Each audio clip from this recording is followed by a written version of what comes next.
Ma-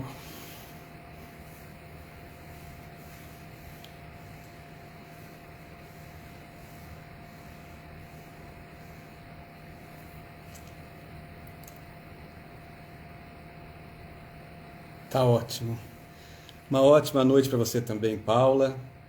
Para os amigos que nos acompanham no Centro Espírita A Casa do Caminho de Nova Olímpia, onde já estivemos presentes há muito tempo atrás, uns 10, 11 anos talvez, ou mais, realizando atividades, cursos, seminários, na época com Gilval, com Vantuil, Mascarenhas, que estava na cidade, e tantos outros amigos aí, tão queridos e sempre muito próximos ao nosso coração, trocando umas mensagens, os parabéns nos aniversários, enfim, o acolhimento que nós fazemos mesmo nesses dias de distanciamento que é apenas físico, porque estamos juntos em ideal cristão, estamos juntos de coração.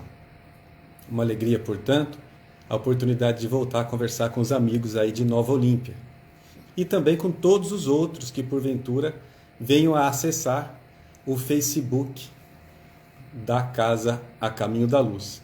Eu também estou aproveitando aqui, estou fazendo uma gravação que, se der tudo certo, estamos transmitindo também e multiplicando a mensagem que é de fé e de esperança.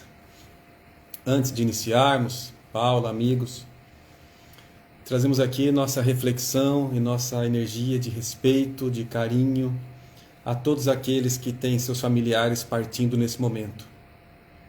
Nos referimos a isso porque agora há pouco, antes de acessar aqui ao vivo com a Paula, olhávamos as redes sociais e um amigo de adolescência, de infância, recém-desencarnado, deixa a esposa e um casal de filhos, crianças ainda, e quantas pessoas estão passando por isso nesse momento? Quantas pessoas nesse momento estão em sofrimento nos hospitais? E suas famílias, com esperança, com expectativa, cuidando para não se desesperar, para manter a fé, mas também botando toda a sua confiança nas mãos de Deus. E quantas pessoas atendendo, acolhendo, sejam aqui os nossos amigos, nossos conhecidos ou desconhecidos, trabalhadores da área da saúde, dos hospitais públicos ou privados, sejam as pessoas que trabalham já do outro lado da vida, acolhendo, recepcionando quem chega em situação de doença. E são tantas as pessoas que nós não devemos e nós não podemos, por uma questão de consciência, achar que isso tudo é normal e banalizar, como se as pessoas, se os sentimentos, se os corações, se os seres humanos fossem números. São histórias de vida, histórias de famílias. Nada acontece sem que o Pai, nosso Deus, queira, saiba e que seja o ideal para cada um. Mas é importante que, seguindo o princípio de preservação da vida, que façamos nossos esforços para respeitar as leis das nossas consciências, mas também as orientações, os protocolos de segurança para esse momento, porque cuidando de nós, estamos cuidando do próximo. É ato de alto amor e amor ao próximo. Se a lei maior é amar a Deus acima de todas as coisas e ao próximo como a si mesmo, nada melhor do que nos protegermos, evitarmos contato desnecessário nesse momento. Então, conforme a Paula colocou agora há pouco, o tema selecionado para que nós pudéssemos refletir nesses momentos que temos aqui é sobre a lei de adoração. A lei de adoração é uma das leis divinas. Conforme Paulo acabou de nos dizer, a Casa Espírita Caminho da Luz está no momento de refletir em suas palestras, em seus momentos de exposição doutrinária espírita, refletir a respeito das leis divinas. Mas é necessário que nós falemos também com cautela, até porque nós estamos transmitindo ao vivo pela rede mundial de computadores. Ou seja, pessoas de diversas outras cidades, estados, países podem estar entrando em contato aqui conosco. Inclusive pessoas que não são espíritas, mas que talvez, por algum motivo que a gente não sabe explicar qual seja, ou por simpatia, ou por amizade, entrem em contato com essa mensagem. Então é importante que nós coloquemos inicialmente que a doutrina espírita é uma filosofia de vida. Acima de tudo, ela é uma filosofia de vida. Porque ela propõe que seus adeptos vivam, sintam, enxerguem de tal forma que a doutrina espírita oriente essa pessoa a se tornar uma pessoa de conduta cristã, conduta espírita. Nós vemos que muitas vezes há espíritas que ainda são perseguidos, caluniados, vítimas de deboche, porque ainda existe muita ignorância. Ainda existe muita ignorância e muita maldade no coração das pessoas. Ainda que de forma disfarçada, de forma velada, existe isso. Mas quando a pessoa que não conhece a doutrina espírita passa a conviver com um espírita verdadeiro, e o espírita verdadeiro é aquele que se esforça para ser uma pessoa melhor a cada dia, o espírita verdadeiro não tem carteirinha de espírita, nem diploma, não tem atos solenes que se torna espírita, porque, conforme Allan Kardec nos coloca, se conhece o espírita pelo esforço da pessoa em se tornar uma pessoa melhor, em se perceber, se autoconhecer, se autodominar e, desta forma, se tornar a cada dia uma pessoa que busca se autotransformar para melhor. É uma filosofia, tem toda uma cadeia de princípios, de recomendações, de convites à melhoria. Por isso é uma filosofia de vida que tem base na ciência. Não é fruto da cabeça de uma pessoa só. Allan Kardec não é o inventor da doutrina espírita. Ele é uma pessoa significativamente preparada para a sua missão, que cumpriu com muito brilhantismo, e estudou os fenômenos espirituais que sempre aconteceram ao longo dos tempos, em todos os locais. Ele estudou, concatenou, organizou, codificou e publicou em 18 de abril de 1857 o livro que é o básico da doutrina espírita, que é o Livro dos Espíritos. Depois ele revisou e ampliou ainda mais o livro, e hoje nós temos 1019 perguntas que ele, inspirado pelos benfeitores, formulou aos benfeitores espirituais, e os espíritos responderam para ele. Ali é a obra básica, que se desdobra em mais outras 4 obras consideradas o Pentateuco de Allan Kardec. Então, o Espiritismo, a doutrina espírita, é uma filosofia de vida, com base em estudos metodológicos, em ciência, e traz-nos consequência religiosa. Então, é também religião, é sim ciência e é filosofia. Tem esse tríplice aspecto, porque a doutrina espírita nos apresenta Jesus Cristo, Jesus de Nazaré, Jesus, o Filho de Maria, o Filho de Deus, nosso irmão maior, como sendo o ser mais perfeito que já existiu e que encarnou na Terra. Ele não reencarnou como todos os outros, todos os demais reencarnaram-se, necessitando ainda de evolução. Ele já era espírito crístico quando recebeu de Deus nosso Pai o desígnio de cuidar do planeta em formação. Ainda era uma nebulosa se desprendendo do Sol, e ele já era o governante espiritual da Terra. É para nós guia, porque podemos nos seguir os seus exemplos vividos, e é modelo, porque ele dá todas as referências de como conseguirmos viver uma vida de maior paz de consciência, de maior qualidade de vida espiritual, mental, emocional e com consequências físicas também. Então isso é a doutrina espírita. É essa filosofia, é essa ciência, é essa religião. E Allan Kardec trouxe-nos também, quando publicou o Livro dos Espíritos, a necessidade de nós buscarmos conhecer as leis divinas. Se a cada pessoa é importante conhecer as leis humanas, e nós temos tantas e tantas leis, leis em cada um dos municípios, leis no condomínio, leis do Estado, leis do país, leis de relações entre as pessoas, leis, inclusive, que não são escritas, são leis éticas, são leis de convivência em sociedade, leis morais. Muito mais ainda nós devemos buscar o conhecimento, buscar conhecer, refletir a respeito das leis divinas. Porque as leis divinas, elas não mudam ao longo do tempo, conforme a lei humana assim acontece. A lei humana muda, porque a sociedade muda. A sociedade dinamicamente vai aprendendo, reaprendendo, construindo, e tem necessidade de formular suas leis. Quantas leis mudaram já? Quanta coisa era normal que nós fizéssemos há algum tempo atrás, hoje já não é normal. Hoje já não faz mais parte da lei, ou a lei humana já proíbe certas condutas, porque a sociedade vai evoluindo. Mas as leis divinas não. Elas são imutáveis em todos os tempos. Mas onde que nós encontramos essas leis? Em que livro? Em diversos livros, sem dúvida alguma. Em diversos livros e diversas religiões. No Alcorão, na Bíblia, no Evangelho, em diversos. Aconteceu algum problema aqui que caiu a conexão ou não? Ok, está funcionando.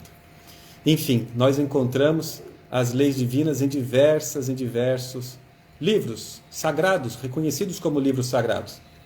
Mas, muito mais do que nesses livros, nós reconhecemos as leis divinas gravadas nas nossas consciências. E disso ninguém pode se enganar, porque aquilo que está na consciência não é enganável. Não tem como mentir para si mesmo. Tem pessoas que acreditam que uma mentira dita várias vezes se torna verdade. Pode até ser nas relações sociais, mas esse pode até ser entre aspas, porque em verdade, em profundidade, ninguém consegue se auto-enganar, porque todos nós temos na nossa consciência as leis de Deus, as leis divinas. Por conta disso, quando nós estamos aqui falando a respeito da lei de adoração, que é uma das leis divinas, que é esse o tema que a casa nos propõe a refletir especificamente, propriamente dito. E meu filho passa aqui nesse momento, eu peço para ele não fazer barulho, por favor, que eu estou falando aqui, obrigado. Então é o seguinte, falando aqui das leis divinas, nós temos diversas leis. Essas leis foram catalogadas, estudadas por Allan Kardec, mas não se exauriu o número e nem os conteúdos, e nem os conceitos de todas as leis. Porque muitas leis são leis que nós não temos como escrever, porque ainda não temos conhecimento total para apreendê-las todas. Mas ali está um rol de leis que não é taxativo, existem outras que não estão escritas ali. E conforme nós vamos evoluindo na reflexão dessas próprias leis, vamos percebendo que existem outras leis divinas, que estão tácitas ali e muitas vezes não estão expressas nem no livro dos Espíritos, mas nós sentimos essas leis se nós nos permitirmos evoluir nas reflexões das leis de Deus. Então, dentre as primeiras leis que Allan Kardec estudou está a lei de adoração. Adoração. O que é adoração? Quando nós ouvimos falar adoração, o que vem à nossa mente? Puxo até um parêntese aqui para conversar a respeito de um fato que aconteceu certa vez. Estávamos na fila do supermercado e naquele tempo não precisávamos ter certo distanciamento das pessoas. E aí escutamos alguém que estava ali à nossa frente, passando as compras no caixa, e aí pegou uma barra de chocolate e falou assim, eu adoro esse chocolate. Eu tenho verdadeira adoração por esse chocolate. A moça do caixa, quando ouviu aquilo, para ela soou como se fosse assim, uma coisa agressiva. Ela falou assim, olha senhor, com todo respeito, adoração é só para Deus, viu? Nós não podemos adorar coisas. Nós não podemos adorar nem alimentos, porque nós devemos adorar a Deus e nada mais além disso. A pessoa ficou assustada, falou assim, não, tudo bem, mas não é isso que eu quis dizer, tal, me perdoa. Ficou uma relação meio estranha naquele momento, mas não polemizaram. O fato é que, trazendo para essa reflexão nossa aqui nesse momento, quando nós falamos assim, olha, um casal de namorados, eu adoro você, não está querendo dizer, nesse momento, que a pessoa seja alvo, seja destinatária de um amor, que é aquela adoração que nós destinamos a Deus. São coisas distintas. Muitas vezes nós nos apegamos a palavras, mas o mais importante não são as palavras, mas é a intenção que nós colocamos, a energia que nós colocamos naquilo que nós queremos pronunciar. Allan Kardec mesmo diz isso, não nos apegar às palavras, mas ao que nós queremos expressar naquele momento. É claro que aquela pessoa que nessa história que nós relatamos no caixa do supermercado, ela não fez isso de maldade. É porque ela vem de uma formação na qual só é possível falar a palavra adoração relacionada às questões divinas. Então ela aprendeu daquela forma, ela quis ajudar na verdade. Agora, quando nós falamos de lei de adoração, muitas vezes, e aqui nesse diálogo nosso, diálogo que só eu falo e vocês estão mais ou menos ouvindo, mas dialogamos por energias que permutamos, vamos perceber que há formas e formas de vivenciar essa adoração a Deus. E nós somos convidados a respeitar todas as formas de adoração a Deus. Não existe forma mais certa, forma ideal. Cada um é que sabe o seu jeito de se aproximar de Deus, porque a adoração é o ato, é o movimento emocional de elevação do pensamento a Deus. Quando nós buscamos Deus dentro de nós, Deus nas alturas, onde quer que Deus esteja, em todo lugar, porque é onipresente, essa busca ao Pai, ao Criador, é a própria adoração. É um sentimento inato a todas as pessoas, porque todos os seres, conscientes da sua pequenez perante o Deus Criador de tudo, a inteligência primeira, a causa de tudo que existe é Deus, o nosso Pai, o Criador. Então, cientes da nossa pequenez, das nossas fraquezas, é inato do ser humano buscar a aproximação com Deus, buscar se achegar a Deus, o aconchego divino. É natural que assim aconteça, porque nós buscamos o Pai, o colo de mãe, o tempo todo. Podemos ter aí 50, 60 anos de idade, 70, e se tivermos mãe ou pai, buscaremos ainda, porque são pessoas significativas, influentes e que nos direcionaram para o melhor. Mesmo os maus exemplos que nossos pais e nossas mães deram, não que eles quisessem ter dado mau exemplo, mas são pessoas imperfeitas, assim como nós também não somos pais perfeitos. E muitas vezes, pensando que estamos ajudando, podemos estar equivocadamente direcionando nossos filhos. Mesmo nesses casos, nós temos a tendência de imitar os nossos pais. Quantas vezes os casais estão dialogando e o marido fala para a esposa: olha, isso que você está fazendo aí está parecendo a sua mãe. E ela: imagina, isso que minha mãe faz, eu não concordo. Ou então a esposa fala para o marido: olha, você está purinho seu pai. Isso acontece muito. E muitas vezes aquilo que nós não queremos repetir que nossos pais fizeram, nós fazemos. Porque aprendemos com a força do exemplo. Mas nós estamos sempre buscando nossos pais, as nossas mães. E mesmo nós, aqueles que temos ou pai ou mãe desencarnados, ou os dois, buscamos inconscientemente. Buscamos nos exemplos e percebemos que eles estão mais presentes em nossas vidas do que nós imaginávamos antes. Imagina então a nossa relação com Deus, o Criador, o nosso Pai. É natural que nós busquemos ao Pai, busquemos a Deus. É um sentimento natural de todas as pessoas e isso sempre foi assim em todos os tempos da humanidade. Sempre. Porque nunca existiu na humanidade um povo totalmente ateu. Povos ateus não existiram. As pessoas, em todos os momentos históricos registrados, sempre tinham alguma forma de adoração, de busca de uma força superior. Então é natural que nós busquemos a Deus. Essa busca do Pai, que aconchega. O Evangelho é muito claro: quando um filho pede pão, o pai não dá pedra. Imagina se nossos pais são tão amorosos para conosco, pais conscientes do seu dever. Se nós, enquanto pais, somos o máximo de amorosos que devemos ou podemos ser para com nossos filhos, imaginemos o amor que não dá para imaginar de tão grande que é, infinito, que é o amor de Deus, para com cada um de nós que Ele criou e nos conhece muito bem pelo nome, pelo DNA, não do corpo físico, mas nosso histórico de espírito imortais que nós somos, e essa condição ninguém tira de nós. É muito importante, então, que nós adoremos, sim. É a busca do contato, é religar, daí vem a palavra religião, reconectar, necessidade que nós temos de estarmos conectados com Deus. Mas, infelizmente, muitas vezes, equivocadamente, ao longo dos tempos, nós nos vimos, ou ainda nos vemos, em posturas de buscar adoração muito mais por fatos, por coisas exteriores, do que a adoração verdadeira, do sentimento. É uma forma, muitas vezes, de fugir do principal, que é voltar os olhos para dentro de cada um de nós mesmos. Muitas vezes a nossa adoração é, inclusive, agressiva em relação ao próximo. Vejamos o caso de pessoas que já nos relataram de que estavam num ponto de ônibus, ali esperando o ônibus chegar, e chega alguém e quer lhe oferecer um livro, ou quer lhe oferecer uma mensagem, e ela: não, obrigado, não quero, mas receba, porque Deus quer te salvar. Se a pessoa não quer essa salvação, ela respeita quem assim pensa, mas ela não é obrigada a aceitar. Muito menos a outra é obrigada ou deveria estar ali tentando impor o seu pensamento.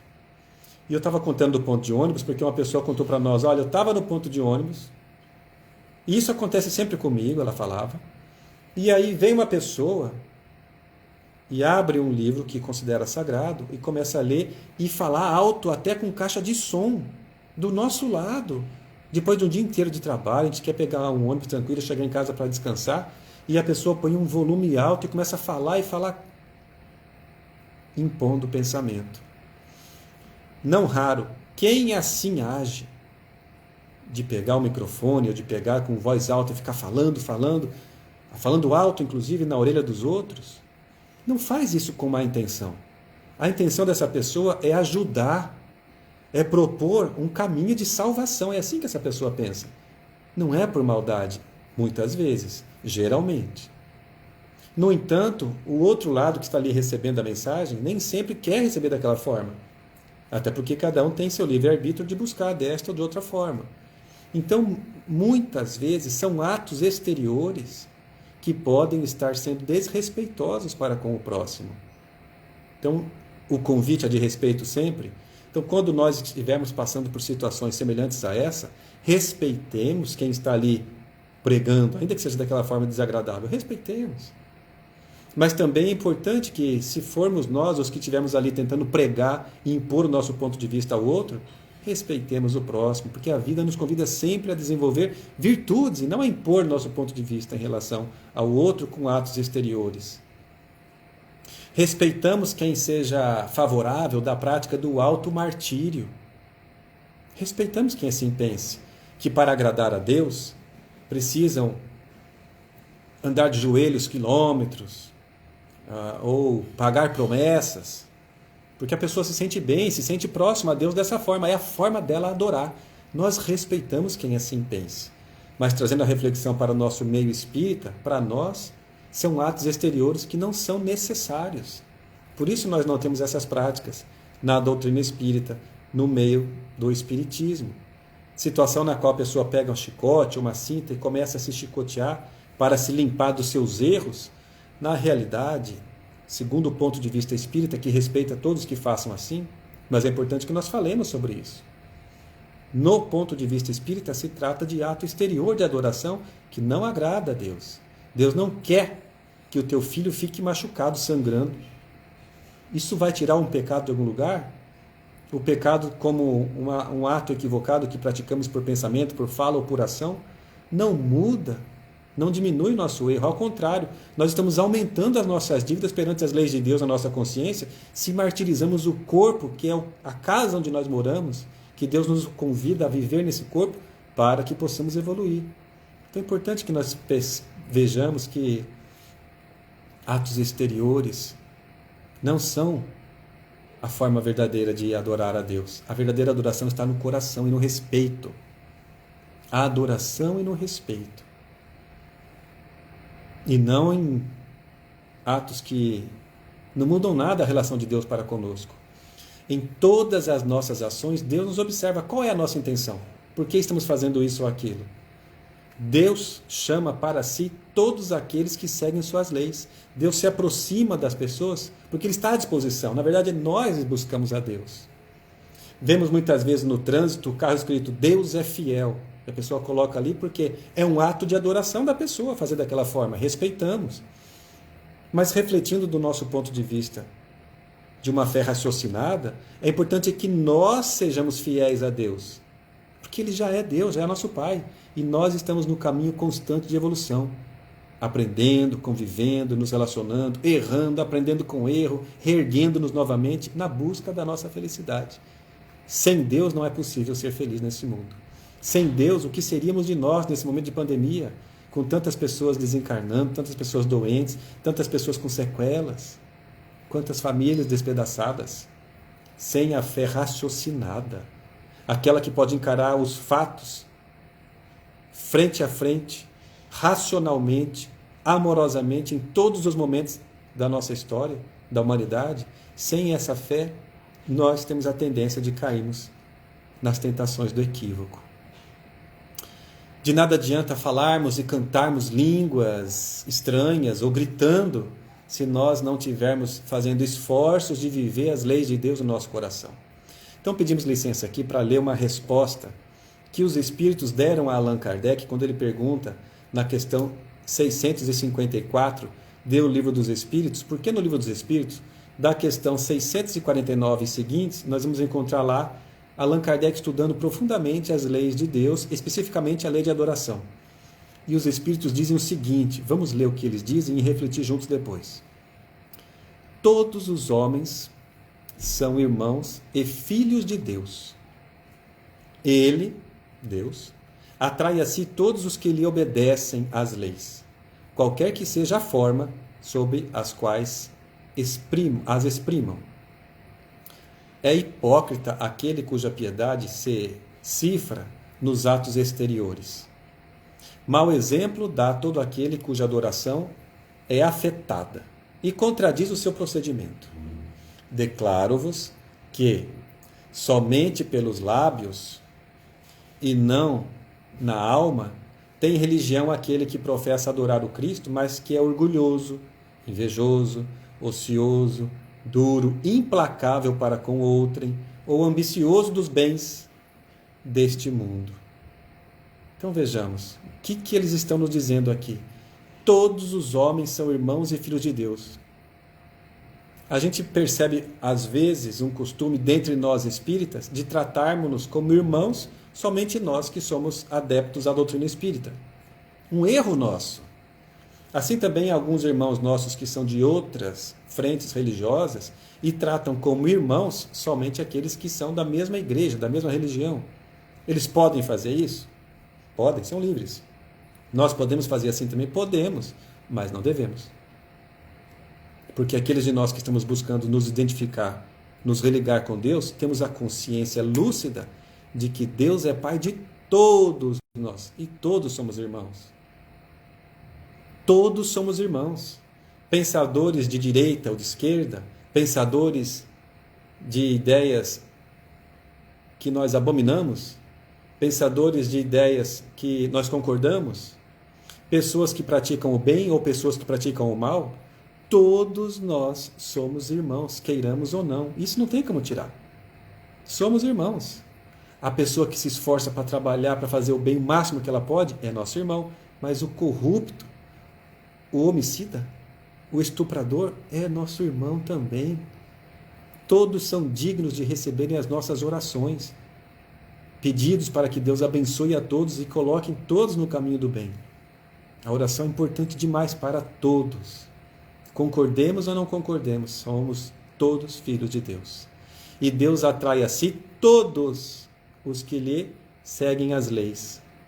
Claro que todos somos filhos de Deus, mas se nós estamos buscando fazer o bem que é possível, que seja possível realizar, seja de qual forma for, nós nos aproximamos mais de Deus. E olha aqui o que os Espíritos dizem a Allan Kardec. Olha a palavra. É hipócrita. É falso. Aquele cuja piedade se cifra nos atos exteriores, ou seja, todas as vezes que o nosso modo de adoração for apenas exterior para chamar a atenção dos outros, porque quem age na busca de ato exterior quer aplauso, quer reconhecimento, não está verdadeiramente imbuído de reflexão para dentro de si. O que eu posso aprender com isso?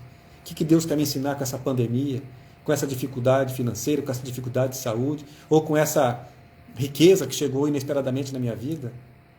O que Deus espera de mim? Mau exemplo dá todo aquele cuja adoração é afetada e contradiz o seu procedimento, ou seja, fica com atos exteriores, dando lição de moral para os outros, mas não faz o seu empenho em domar as suas inclinações negativas, porque todos nós as temos, necessitadas de reforma. E aí encerra essa questão dizendo que declaro-vos que somente nos lábios e não na alma tem religião aquele que professa adorar o Cristo, mas é orgulhoso. Como que dá para seguir Jesus e ficar pregando o orgulho? Se Jesus foi a prova maior de humildade, nasceu numa manjedoura entre os animais. Manjedoura é o coxo, onde ficava ali o feno que os animais comem, por isso que era mais macio, Maria teve ali. deu à luz Jesus.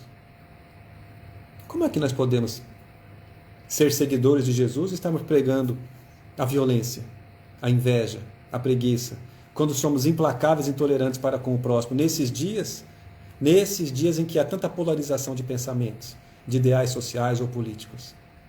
É necessário que nós, se somos cristãos, que busquemos nos esforçar para nos entregar ao Evangelho. Outra coisa que é interessante que nós reflitamos neste assunto que estamos tratando, que é a lei de adoração, é a adoração coletiva e a adoração individual. Porque imaginemos, se a adoração é o nosso pensamento elevando-se a Deus, é a nossa busca pelo divino, pela providência divina, se nós fazendo isso temos um potencial de sermos ajudados, de ficarmos fortalecidos, muito mais ainda se fizermos em grupos. Há um livro muito interessante, muito vendido, já virou filme famoso no cinema, Nosso Lar. No livro Nosso Lar, André Luiz, que é o autor do livro, o autor espiritual, porque o livro foi psicografado por Chico Xavier, André Luiz, que foi médico na Terra, reconhecidíssimo, tanto é que usa André Luiz como um pseudônimo para não misturar a sua vida enquanto um ser encarnado e aquilo que estava aprendendo no mundo espiritual. Ele nos relata que quando houve, em 1939, a Segunda Grande Guerra Mundial, naquele momento, eles, no mundo espiritual, na colônia Nosso Lar, eram convidados a um esforço de oração, de vibração, de irradiação do bem para a Terra. Por quê? A Terra estava passando por momentos terríveis. É como se olhassem para a Terra e vissem uma nuvem negra envolvendo a Terra de energias negativas deletérias. Era o momento da violência, da ambição, da guerra. A grande guerra que quantas pessoas matou. Então André Luiz conta numa certa passagem que, juntamente com outros instrutores espirituais dele e amigos, vinham em missão para a Terra para ajudar as pessoas. E naquela escuridão, naquela nebulosa escura, percebiam-se focos de luz. E ele pergunta ao seu benfeitor, o que é aquela luz no meio da escuridão? E o benfeitor diz a ele, vamos acompanhar mais de perto? E se aproxima e percebe que era o quê? Uma igreja. No meio da violência na Europa, da escuridão, das bombas, da fumaça física e espiritual, um foco de luz irradiando para longe. Era uma igreja na qual várias pessoas estavam reunidas, orando, adorando, aproximando-se de Deus. E nessa atitude conseguiam ajudar outras pessoas e os espíritos benfeitores se aproveitavam daquelas boas energias para levar para aqueles que mais necessitavam. Sobretudo aqueles recém-desencarnados, recém-mortos da guerra. Uma pessoa orando tem muita força. A força do pensamento direcionado para o bem, junto com Deus, com Jesus também. Agora, mais pessoas orando juntas é um ato de adoração coletiva, tem muito mais força. Por isso, nestes dias de pandemia, vemos nossos irmãos católicos, evangélicos, espíritas, formando grupos de WhatsApp para orar pelas pessoas, que estão passando por dores, por sofrimento. Então,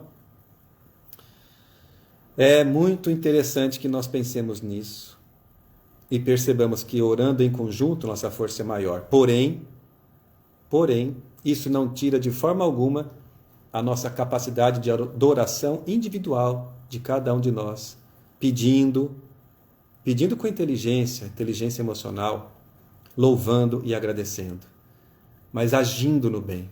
Porque nós vemos eremitas, pessoas enclausuradas em mosteiros que ficam orando 24 horas, mas não tem obra. Ficam só naquele movimento exterior muitas vezes. Ou mesmo orando interiormente, mas só. Não basta só orar. Se nós não tivermos esforços de nos tornarmos pessoas melhor, precisamos de uma ação mais efetiva. Sem deixar de orar, é claro, mas a fé sem obras é uma fé morta. É necessário que nós sejamos úteis à humanidade, colaborando com Deus na sua obra que é incessante. Para nós, Deus não fez o mundo em 6 dias e descansou no 7º. Para nós, Deus continua construindo, criando e conta conosco. Razão pela qual Francisco de Assis nos diz, Senhor, fazei de mim instrumento da sua paz. Ou seja, que nós possamos ser instrumentos do bem junto com Deus. É essa a nossa missão também. Que nós possamos adorar pela prece, sobretudo. A prece torna, assim, cada um de nós pessoas melhores, porque nos aproxima de Deus, nos dá força. Nós nos alimentamos energeticamente de Deus por meio da prece, não por outro motivo, na oração que Jesus nos ensinou, oração dominical ou Pai Nosso, que nós possamos nos alimentar do pão nosso de cada dia, o pão energético de Deus, o pão que é o Evangelho que nos orienta a seguir uma conduta mais reta, não para nos tornarmos agradáveis aos olhos exteriores dos outros, mas com a consciência tranquila de que estamos fazendo o que nos cabe de coração. Peço licença aqui para ler um trecho do Evangelho de Mateus, no capítulo 6, versículos de 5 a 8. Vejamos como é simbólico isso. Ele diz assim, são falas de Jesus anotadas por Mateus. Quando orardes, não vos assemelheis aos hipócritas. Veja só novamente a falsidade que nós devemos fugir dela e sermos verdadeiros e autênticos. Quando orardes, não vos assemelheis aos hipócritas, que afetadamente oram de pé nas sinagogas e nos cantos das ruas para serem vistos pelos homens. Digo-vos em verdade que eles já receberam sua recompensa. Quando quiserdes orar, entrai para o vosso quarto e, fechada a porta, orai a vosso Pai em secreto. E vosso Pai, que vê o que se passa em secreto, vos dará a recompensa. Não cuideis de pedir muito nas vossas preces, como fazem os pagãos, os quais imaginam que pela multiplicidade de palavras é que serão atendidos.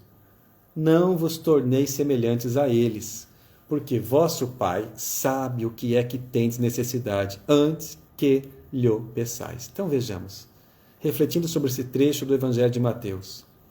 Não façais, olha a recomendação, como os falsos, como os hipócritas, que querem chamar a atenção. Nem o bem que nós fazemos devemos ficar divulgando, não saiba a vossa mão direita o que dá a mão esquerda. Tudo que nós fizermos, Deus está vendo. Deus sabe dos nossos pensamentos. Não precisamos fazer alarde. Não precisamos fazer alarde. Podemos continuar orando, buscando a Deus na nossa intimidade. Vejamos que interessante, que simbólico. A recomendação é, quando for orar, entrai no vosso quarto.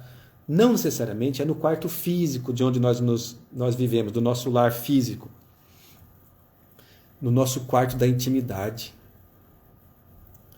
Dali do nosso fundo do nosso coração, de onde nós não conseguimos enganar nem a nós mesmos, reconhecendo a nossa pequenez, mas também o nosso valor, que Deus sabe o nosso valor.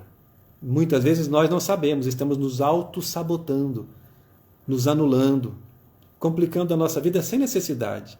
Então é nesse quarto, nesse cantinho que é nosso, onde com os olhos fechados, físicos e emocionais, nós nos encontramos com o nosso Pai. Nosso Pai sabe de nós, cada um de nós. Jesus também é assim. Quando nós nos dirigimos a Jesus. Na passagem de Jesus, quando é buscado por Joana de Cusa, ele estava na casa de Pedro, Simão Pedro, e ela, filha do senador Públio, esposa do senador orgulhoso Públio Lentulus, história que nós vamos encontrar no livro Há 2000 anos, escrito por Emmanuel, que é o próprio Públio Lentulus, quando era um arrogante senador romano, e ela, Patrícia, rica, se identifica com a mensagem de fraternidade e amor de Jesus e busca Jesus. Bate a porta e Jesus diz, sem olhar, entra, Joana. Ela se assusta, mas o senhor me conhece? Eu sou o bom pastor. O bom pastor conhece cada uma de suas ovelhas. Jesus conhece os nossos sentimentos, a nossa intenção. Não precisamos gritar para ser ouvidos por Jesus. Nem falar. Podemos orar por pensamento. Falamos quando estamos conduzindo outras pessoas em oração. Como é bom orar. Quando alguém no centro espírita convida assim, quem quer fazer oração? Muitas vezes o pessoal começa a se esconder, né? Com vergonha. Não tem que ter vergonha. Faz do seu jeitinho, com a sua simplicidade, com o seu sotaque. Não precisa falar palavras bonitas e várias palavras. Fala com o coração. Olha essa outra passagem do Evangelho aqui. Nosso tempo está acabando, mas vamos falar que é interessante. Está no Evangelho de Lucas, no capítulo 18. Está escrito assim. Também disse esta parábola a alguns que punham a sua confiança em si mesmos, como sendo justos e desprezavam os outros. 2 homens subiram ao templo para orar. Um era fariseu, publicano o outro. O fariseu, conservando-se de pé, orava assim consigo mesmo: Meu Deus, rendo-vos graças, por não ser como os outros homens, que são ladrões, injustos e adúlteros, nem mesmo como esse publicano. Jejuo 2 vezes por semana, dou o dízimo de tudo que possuo. Essa foi a prece do fariseu. Agora o publicano. O publicano, ao contrário, conservando-se afastado, não ousava sequer erguer os olhos ao céu, mas batia no peito dizendo: Meu Deus, tende piedade de mim, que sou um pecador. Aí Jesus conclui: Declaro-vos que este voltou para sua casa justificado e o outro não, porquanto aquele que se eleva será rebaixado e aquele que se humilha será elevado. Então, existem preces arrogantes, existem pessoas que estão invertendo o polo da relação para com Deus. Somos nós que necessitamos pedir humildemente. Enquanto um vai com arrogância, o outro fala: Senhor, eu sou pequeno, me ajude. Olha a diferença do fariseu e publicano nessa parábola que Jesus nos traz. Um convite para que nós então façamos de coração. O essencial é orar. Bem orar. Orar de coração. Conversar com sentimento. Em qualquer circunstância. Quantas vezes os assuntos difíceis de serem trabalhados em família, depois que a família se reúne no Evangelho no Lar, que é um encontro semanal que nós fazemos, e convidamos todos a assim fazer também, quantas vezes, depois de fazermos esse encontro do Evangelho no Lar e orarmos em família, os assuntos mais difíceis nós conseguimos trabalhar com mais facilidade, com a força de estarmos alimentados pelo aconchego de Deus.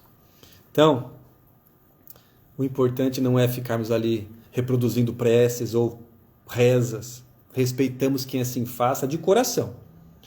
Respeitamos quem assim faça sem ser coração também. Respeitamos a todos. Mas, para nós, soa como falso quem só faz por atos exteriores, repetindo palavras sem estar energeticamente envolvido com as palavras que está falando. É como se nós encontrarmos com uma pessoa e falar bom dia, mas por dentro estou com uma raiva dessa pessoa, quero matar essa pessoa. Que bom dia é esse? Fala, bom dia, que Deus te abençoe no dia de hoje. É diferente a energia daquilo que nós estamos fazendo. As boas ações valem mais do que a prece, lembremos-nos sempre disso. As boas ações. É importantíssimo que nós pensemos nisso. Não caindo na tentação de ficarmos cristãos de atos exteriores, de não nos tornarmos pessoas que queiramos ficar dando lição de moral para os outros em atos exteriores, mas que primeiro pensemos, será que isso faz sentido na minha vida? Será que eu também não preciso desse remédio amargo, dessa lição que estou querendo impor para outra pessoa? Será que esse livro, essa lição, esse filme é alguma coisa que me faz refletir sobre a minha pequenez e a minha necessidade de buscar a Deus? Será que isso não é primeiramente importante para mim do que para os outros? Não sou eu o maior necessitado, porque a minha obrigação moral, meu dever de consciência, é a minha evolução, não tem como evoluir pelo outro. Nós podemos convidar o outro a buscar a evolução, sobretudo com o nosso empenho em mudarmos a nós mesmos para melhor. Allan Kardec é muito claro quando diz que uma das formas de vivermos a caridade é respeitando a religião do outro, mas também divulgando a doutrina espírita por meio da nossa transformação moral para melhor, pela prática dos nossos ideais, seguindo Jesus. Isso não significa dizer que devemos impor nossos pensamentos aos outros. Tá? Falamos isso o tempo todo. De forma alguma. Mas a nós mesmos convidarmos-nos constantemente a refletir sobre as leis divinas, sobre a nossa conduta. Será que o que eu estou fazendo é o melhor que eu posso fazer? Será que nesse momento estou sendo justo para comigo, amoroso para comigo, caridoso para comigo mesmo? Porque se eu não sou justo, amoroso e caridoso para comigo, como é que eu vou exercitar a lei de justiça, amor e caridade na relação com o outro? Então é importante que nos tratemos bem, reconhecendo o nosso valor e contribuindo para que os outros descubram também o seu valor. Fazendo o bem que esteja ao nosso alcance. Isso é o importante. Isso é o fundamental. Uma pessoa muito querida, que agora é um espírito, desencarnou, e esse Espírito esteve conosco numa reunião e trouxe-nos uma mensagem muito clara de que o que importa para nós, na nossa existência, nas nossas reencarnações, é o bem que nós fazemos, ou o mal que nós evitamos. Nos lembrando que é importante fazer o bem o máximo que for possível, em cada ocasião. Quem faz o bem faz tudo. E buscar a Deus é um ato de amor para conosco, para com a nossa família, respeitando a todos, mesmo aos que buscam atos exteriores, mesmo aqueles que pensam que Deus precisa negociar com ela. Deus não precisa negociar, porque Ele já é Deus. Mas quem pensa que assim estará agradando a Deus, respeitamos. Porque se a pessoa faz isso de bom coração, vale também. Agora, para nós que estamos aqui exercitando a fé raciocinada, que busquemos Deus na nossa intimidade, no nosso aconchego, no nosso quarto moral. E sempre orando, pedindo, louvando, agradecendo e buscando agir no bem onde quer que nós estejamos. Esse é o convite. Nós vamos aqui encerrar então nossas reflexões, são já 18 horas e 55 minutos. Como nós falamos de lei de adoração, e como em todas as reuniões de centro espírita, ainda que em ambiente virtual, assim nós o fazemos, nós convidamos todos a um ato de adoração, que é fazer uma prece de encerramento. Então, neste momento, convidamos todos que estão nos acompanhando a fechar os olhos, respirar calma, lenta e profundamente, imaginando a figura amiga de Jesus se aproximando de nós, com um sorriso nos lábios, Ele que nos conhece muito bem. Senhor Jesus, Mestre, meigo nazareno, o bom pastor que nos conhece os sentimentos, os pensamentos, os equívocos, a busca por acertar. Senhor,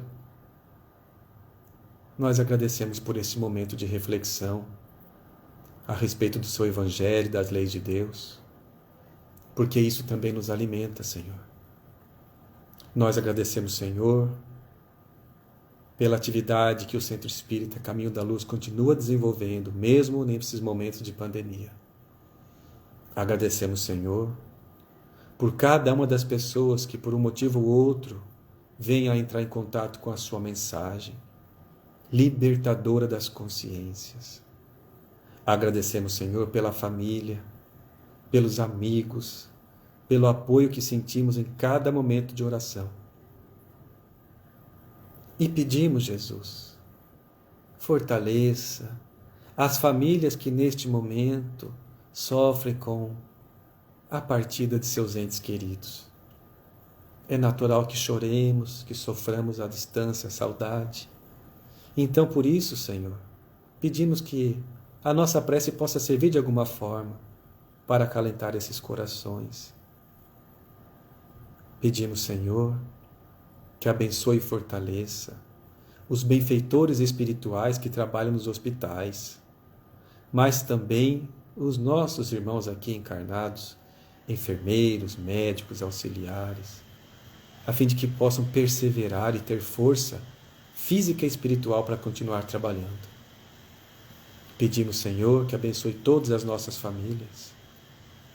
Pedimos, Senhor, que abençoe os nossos melhores propósitos e nos ajude a sermos pessoas mais úteis para o bem na nossa vida, multiplicando o bem na vida das pessoas, fazendo aquilo que esteja ao nosso alcance. Ajuda-nos, Senhor, a sermos úteis à sociedade, onde quer que nós estejamos. Que possamos estar sempre com o seu Evangelho nos direcionando o caminho do amor, da fraternidade e de todas as virtudes. Seja feita a vontade de Deus, assim na terra como em todo o universo. Que assim seja, Senhor, muito obrigado.